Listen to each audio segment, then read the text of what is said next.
Assalamualaikum warahmatullahi wabarakatuh. Selamat malam.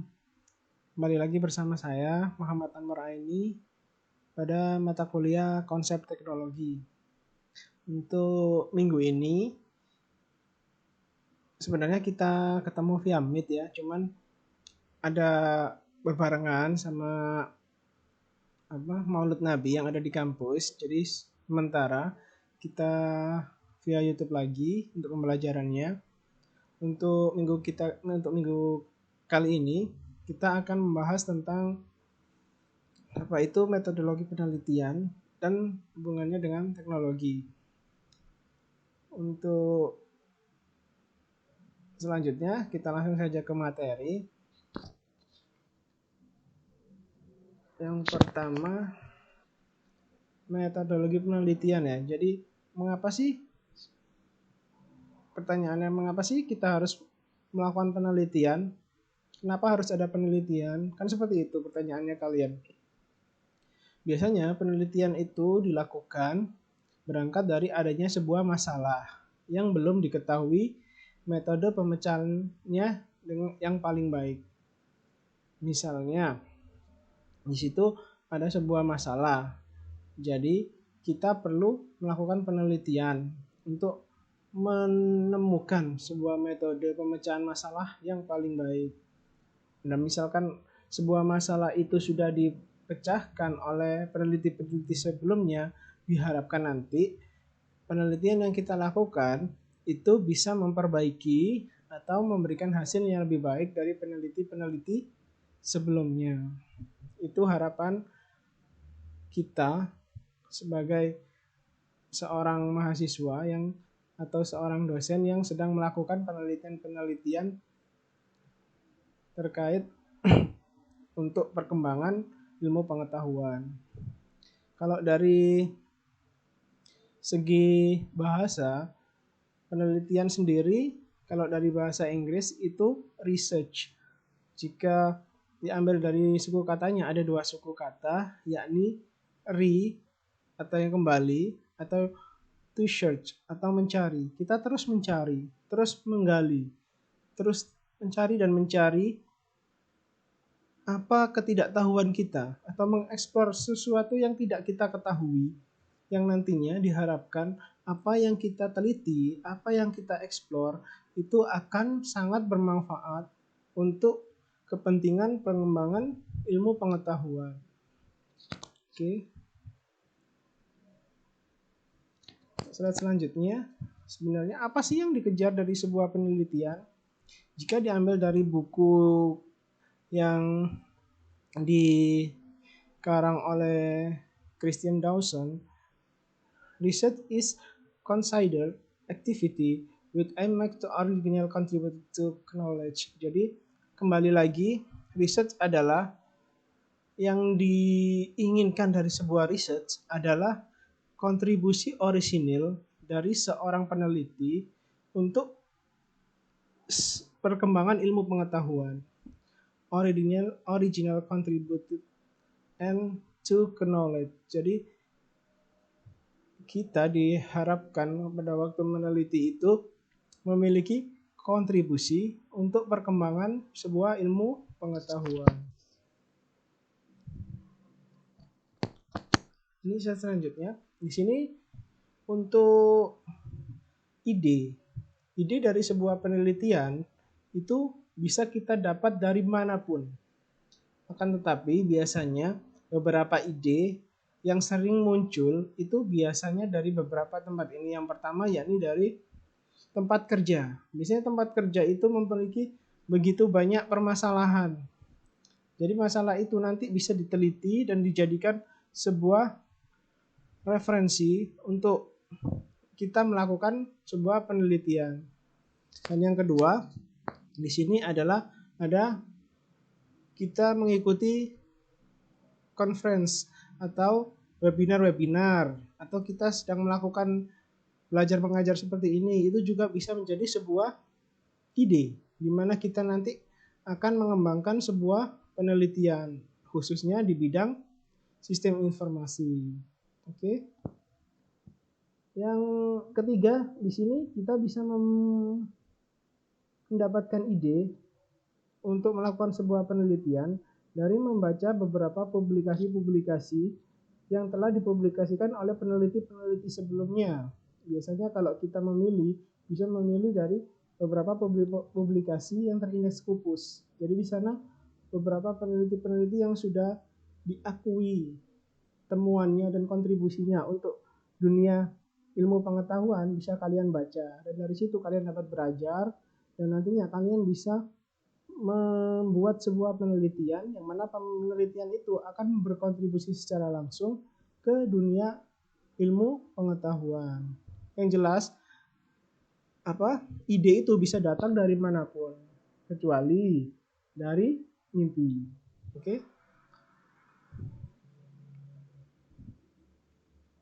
Konsep penelitian. Tujuan dasar penelitian yakni yang pertama, memecahkan masalah penelitian dari apa yang diteliti. Itu tujuan dasarnya, memecahkan sebuah permasalahan yang ada dengan metode-metode yang telah dikembangkan. Yang kedua, ini tergantung dari tingkatannya ya. Kalau S1 seperti kalian, ini tahapannya biasanya masih menguji kebenaran suatu hipotesa. Dan kalau kita berkembang nanti, insya Allah setelah kalian lulus, kalian lanjut ke S2, itu akan berkembang tujuan dasar dari penelitian kalian. Yang pertama, jika S1 itu menguji kebenaran suatu teori atau metodologi, dan yang untuk S2 kita mengembangkan sebuah metodologi dari metodologi yang telah ada. Baru nanti kalian jika kuliah lagi S3, itu diwajibkan kalian menemukan suatu teori atau suatu metode yang lain daripada yang lain, yang mana semuanya itu diharapkan memberikan kontribusi, kembali lagi kontribusi ke ilmu pengetahuan.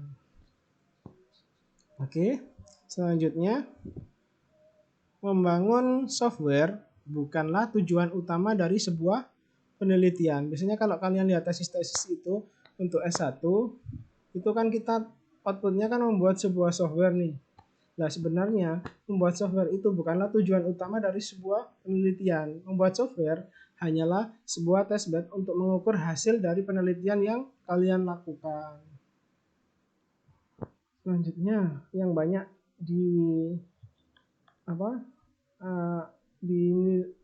banyak mahasiswa itu salah mengartikan.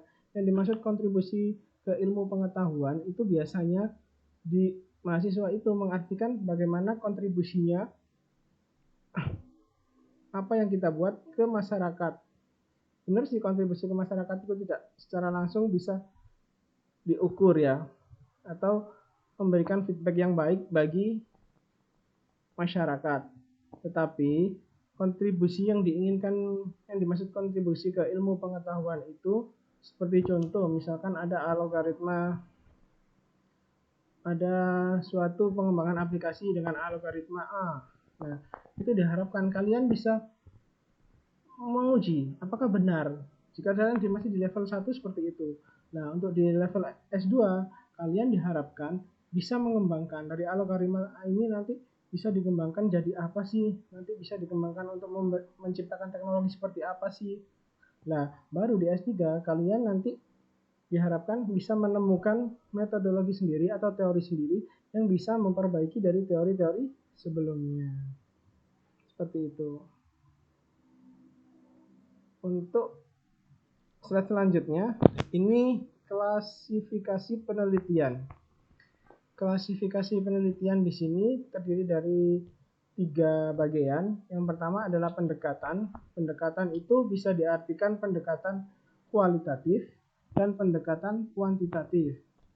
Yang kedua, metode. Metode di sini bisa diartikan metode penelitian tindakan, metode eksperimen, metode studi kasus atau case study, dan yang terakhir ada metode survei.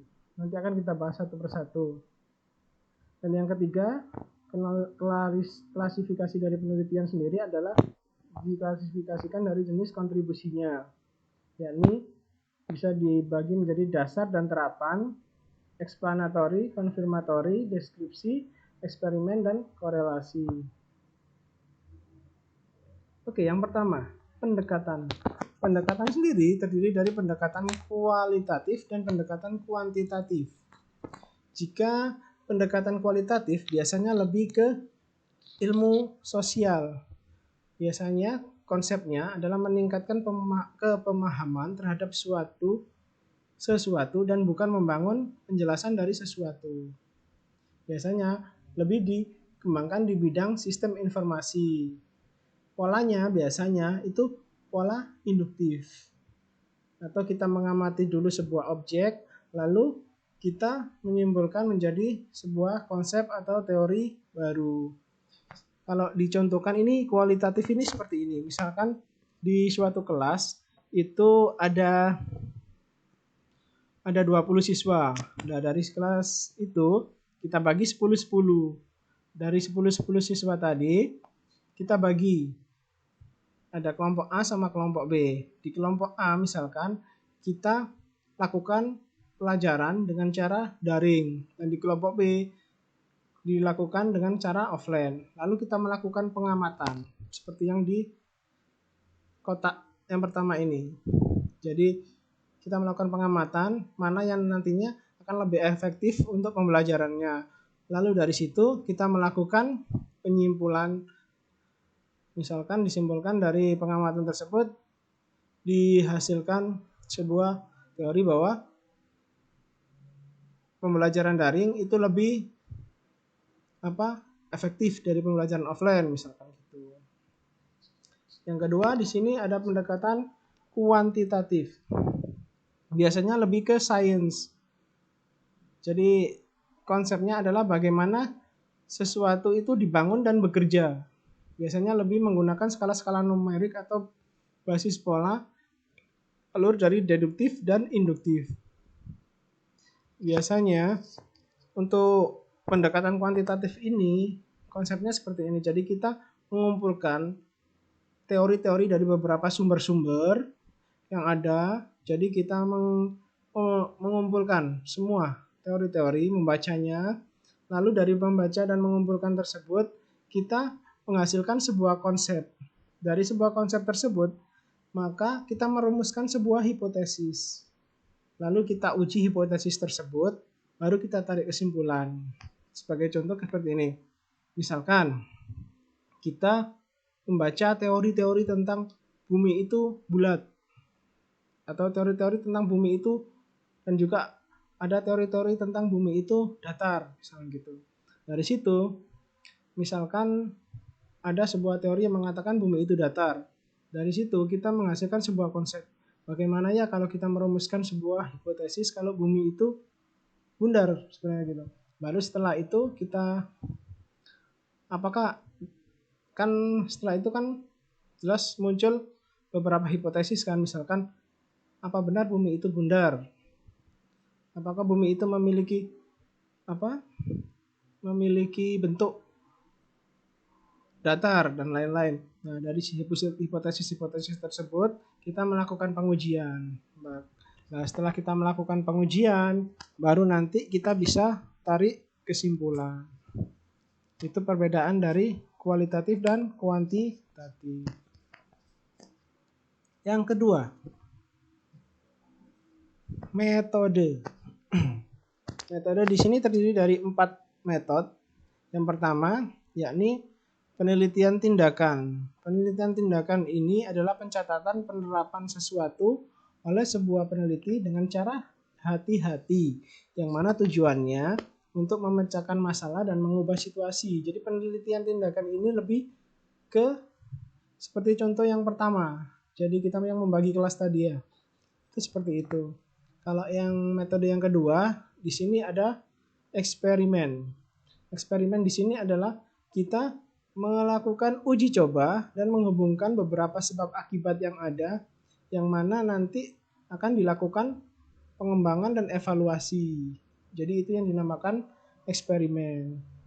Kalau case study di sini adalah kita mengeksplor suatu situasi dengan cara yang lebih mendalam dan hati-hati. Dan nantinya kita bisa menyimpulkan di situ masalahnya apa dan bagaimana pemecahan masalah yang seharusnya dilakukan. Nah, itu yang dinamakan case study. Yang terakhir di sini ada metode survei. Metode survei di sini adalah pengumpulan data dari populasi yang bisa diukur. Biasanya bisa menggunakan kuesioner atau bisa melakukan langsung dengan orangnya dengan melalui interview langsung. Itu cara metode survei. Oke. Ini yang ketiga, jenis kontribusi. Dari diagram ini cara bacanya gini. Untuk penelitian sendiri, penelitian itu bisa menggunakan penelitian terapan dan juga penelitian murni. Penelitian sendiri tadi diklasifikasikan menjadi penelitian kualitatif dan kuantitatif. Penelitian eksplanatori itu ada yang bersifat kuantitatif, ada sebagian juga yang bersifat kualitatif. Sedangkan untuk penelitian konfirmatori itu sudah dipastikan bahwa penelitian tersebut adalah penelitian yang bersifat kuantitatif.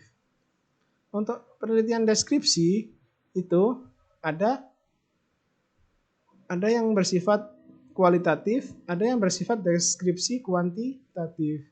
Sedangkan untuk eksperimen dan korelasi sudah pasti penelitian tersebut bersifat kuantitatif. Jadi begitu cara bacanya ya. Selanjutnya ini ada gaya penelitian computing. Jadi ini saya ambil dari IEE atau ICM Computing Curricula tahun 2005, yang mana di situ dia mengelompokkan gaya penelitian menjadi 5 sub. Yang pertama di sini computer engineering, yang kedua sistem informasi atau informasi sistem, yang ketiga computer science atau bisa disingkat CS, atau yang keempat information technology atau IT, dan yang kelima adalah SI atau software engineering. Itu bisa kalian lihat ada beberapa perbedaan dari yang kelima gaya penelitian ini. Kalau computer engineering biasanya lebih ke pengembangan sistem terintegrasi. Kalau SI biasanya lebih ke analisis kebutuhan dan proses bisnis, sistem analis, pengembangan sistem analis dan lain-lain ya. Kalau computer science biasanya lebih ke konsep computing dan pengembangan software. Kalau software engineering adalah pengembangan software dan pengelolaan tahapan SDLC, Software Development Life Cycle. Oke. Dan yang ke IT itu yang kalian ini lebih ke pengembangan dan pengelolaan infrastruktur teknologi informasi atau IT engineer. Akan tetapi jika dikelompokkan secara garis besar dari beberapa fungsi dan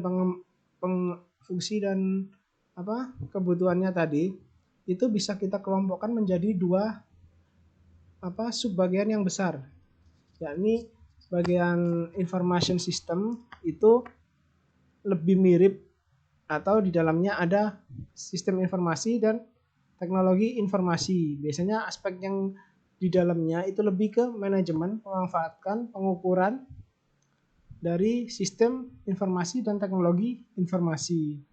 Sedangkan untuk yang kedua di sini ada computer science. Computer science ini aspeknya lebih ke teknisnya, bagaimana metode perbaikannya dan lain-lain. Itu jika dikelompokkan secara garis besar. Terus pertanyaannya pasti seperti ini ya. Kalau gitu, bagusan mana sih Pak antara information system dan computer science? Kan pasti ada pertanyaan seperti itu ya. Sebenarnya sih semuanya itu sama-sama bagus, tergantung kita bagaimana menggunakannya. Jadi gaya penelitian mana yang nantinya lebih cocok sama kalian gitu. Jadi kedua gaya penelitian ini jika dikatakan sebagai dua sub besar, dari gaya penelitian. Kalian bisa pakai yang mana yang paling sesuai sama diri kalian. Misalkan nanti kalian tesis mau pakai yang mana kan gitu. Itu kalian lebih ke bagaimana sereknya kalian pakai yang mana kan gitu. Oke. Ini seperti yang saya bilang tadi, research atau penelitian adalah lebih ke bagaimana kita berkontribusi secara langsung kepada ilmu pengetahuan, discovering, revising fakta, teori, dan aplikasi yang kita teliti itu lebih bagaimana kita berkontribusi secara langsung kepada dunia ilmu pengetahuan. Nah, di sini ada dari tadi kan saya banyak bilang tentang kontribusi ke penelitian ke ilmu pengetahuan. Jadi jika biar kalian lebih jelas, di sini Dawson itu menggambarkan bahwa apa yang bentuknya nggak jelas ini, terseret-seret kanan kiri ini adalah sebuah ilmu pengetahuan.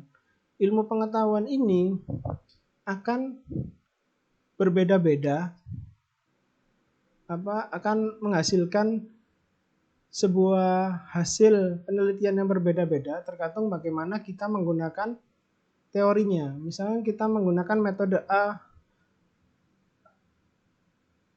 A ya di sebuah pengetahuan, maka dia akan bisa ada kemungkinan terseret ke kanan.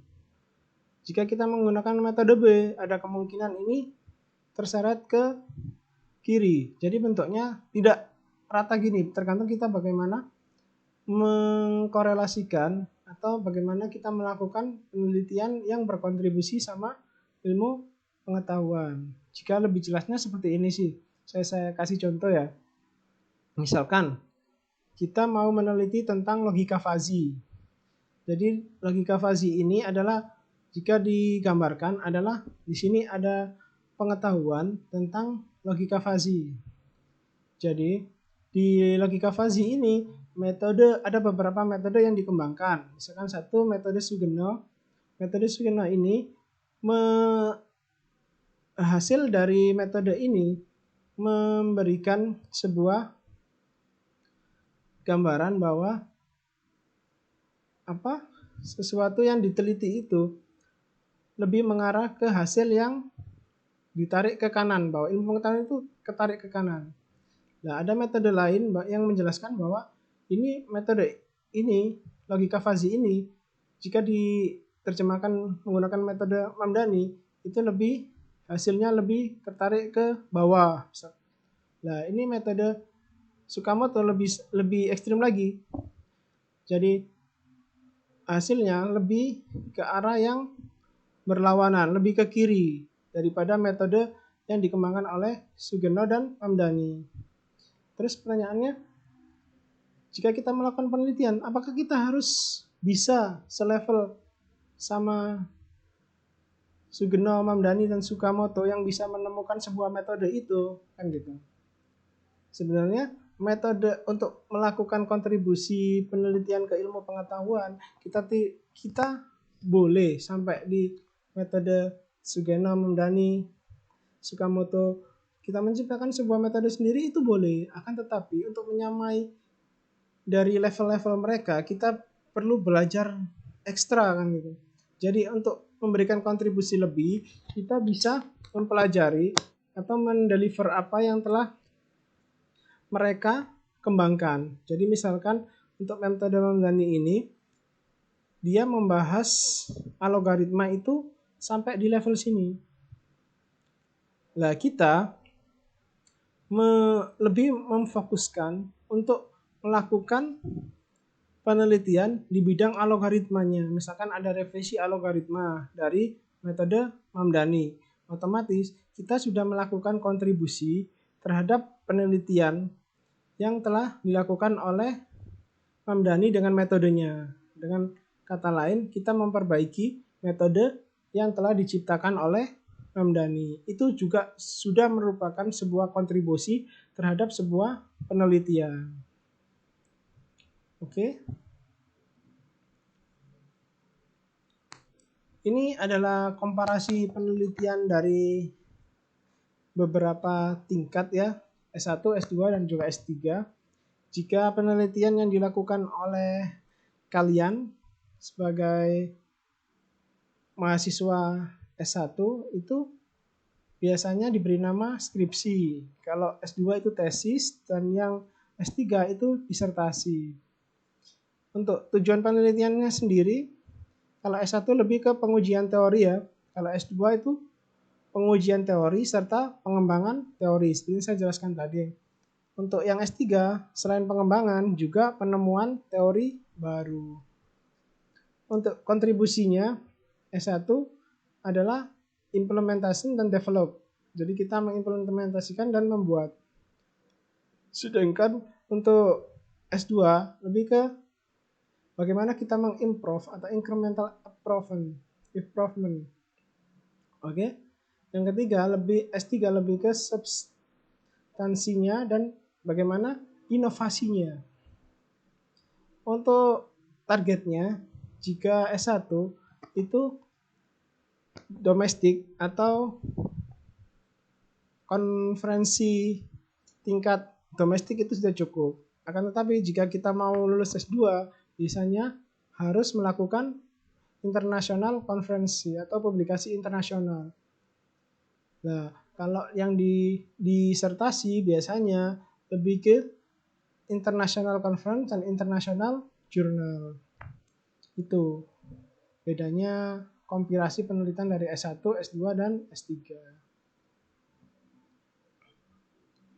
Nah, ini juga jadi untuk lebih jelasnya, kalau D3 itu misalkan dicontohkan di sini adalah pengembangan sistem informasi rumah sakit untuk rumah sakit Sukasembuh. Kalau D3 ini biasanya karakternya lebih menguasai ke skill teknis, bagaimana kita membuat sistem informasinya. Sedangkan S1 contohnya biasanya sistem cerdas berbasis neural network untuk prediksi harga saham. Karakternya untuk S1-nya biasanya lebih ke menguji teori atau mendevelop sebuah software. Untuk S2, S3 ini beda lagi. Sebagai contoh di sini ada contoh penerapan algoritma genetika untuk pemilihan arsitektur jaringan secara otomatis pada neural network untuk prediksi harga saham. Ini contoh sebuah penelitian dari S3. Karakternya lebih pengembangan teori dengan perbaikan metode dan ada kontribusi ke sebuah metode. Itu yang kompilasinya juga ya. Sebagai juga di sini disebutkan contoh-contohnya dan bagaimana karakternya dari tiap penelitian. Ini ada yang biasanya itu kita salah kaprah. Jadi yang dimaksud penelitian memiliki kontribusi adalah kebanyakan mahasiswa itu melakukan atau memilih sebuah judul penelitian itu seperti ini. Penerapan algoritma genetika untuk penjadwalan mata kuliah. Ini adalah judul yang terlalu umum. Jadi kalau semua di Indonesia pakai ini, itu sudah jelas nggak ada kontribusinya secara langsung gitu ke ilmu pengetahuan. Nah, ini saya ambil sebuah contoh. Ada sebuah jurnal yang dibuat oleh Yang. Di situ dia membuat jurnal dengan judul penerapan algoritma genetika berbasis guide local search strategy. Nah, ini kan ada sebuah kontribusi penerapan algoritma genetika di metode ini. Jadi lebih terfokus, lebih khusus. Nah, itu adalah salah satu judul penelitian yang benar. Ini contohnya juga sama. Yang kedua, Jadi kalau membuat sebuah penelitian, itu penelitian yang benar-benar kita memberikan kontribusi secara langsung terhadap ilmu pengetahuan. Karena hanya penelitian dengan kontribusi ke ilmu pengetahuan yang biasanya bisa menembus jurnal-jurnal internasional yang terindeks Scopus atau yang terindeks gitu aja. Jadi untuk contoh-contoh yang di awal ini biasanya sudah jelas nggak bakal bisa terindeks di jurnal-jurnal internasional. Oke, ini slide yang terakhir. Dengan kalian melakukan penelitian yang baik dan benar dan memberikan kontribusi yang baik bagi dunia pengetahuan, diharapkan nantinya kalian juga dapat menciptakan inovasi-inovasi teknologi yang baik dan memiliki nilai guna yang banyak bagi masyarakat. Jadi itu hubungan korelasi antara metode penelitian dan juga pengembangan teknologi informasi. Oke, ini slide yang terakhir. Saya akhiri untuk pertemuan kita kali ini. Jika ada yang kurang jelas, kalian bisa tanya langsung, bisa chat pribadi atau langsung ke forum yang ada di grup WA kita. Jadi saya berterima kasih untuk waktunya. Saya akhiri pertemuan kita kali ini. Wabillahi taufiq wal hidayah. Wassalamualaikum warahmatullahi wabarakatuh.